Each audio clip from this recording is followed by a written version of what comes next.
What's up guys, Justin here of Figatech, and after a few delays due to chipset shortage last year 2021, Samsung is finally releasing this Galaxy S21 Fan Edition. And just like its predecessor, this aims to be a more budget-friendly alternative to the high-tier S21 series. So, if you want to know more about it, then keep on watching for our first impressions.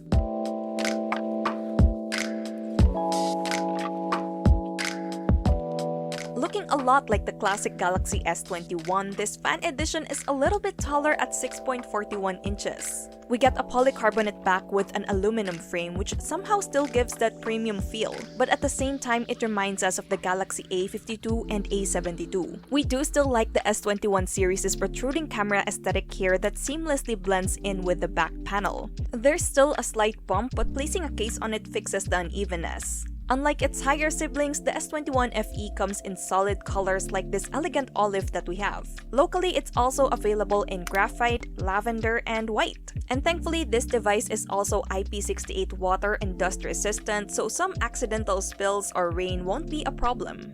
As for buttons and ports, there's nothing on the left side, but located on the right are all the buttons. There's the volume rocker and the power trigger. Up top, there's a secondary microphone, while at the bottom are the USB Type-C port, main loudspeaker, main microphone, and a dual card slot for 2 nano SIM cards. Yup, there's no option for a micro SD card expansion here. Moving on to its display, this phone is equipped with a 6.41-inch dynamic AMOLED 2X screen with a 2340 by 1080 pixels resolution, a pixel density of 411 pixels per inch, up to 120Hz refresh rate, and an in-display fingerprint scanner. Nicely, its bezels are as slim as the S21 and S21 Plus, and like usual with Samsung, the front camera is placed in a punch hole notch on the upper center of the screen. From the get-go, this display is smooth, vibrant, and has very good outer visibility. We like it. When it comes to internals, the unit we have packs a 5G-ready Exynos 2100 processor, which like usual is subject to change depending on your region. It's accompanied by a Mali G78 GPU, 8GB of RAM, and 128 or 256GB of internal storage. As for the software department, the unit we have runs on Android 11 skinned with One UI 3.1. But according to Samsung Philippines, the retail units will already be available with One UI 4 that's based on Android 12.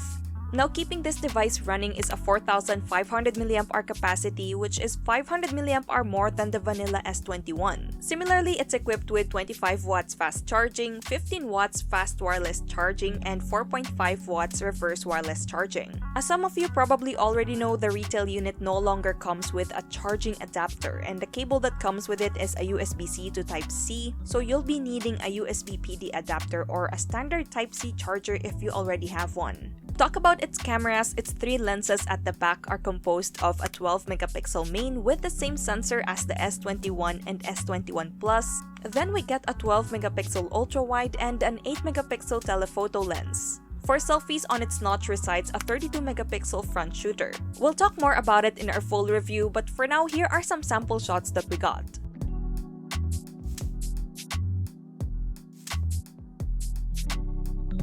Alright.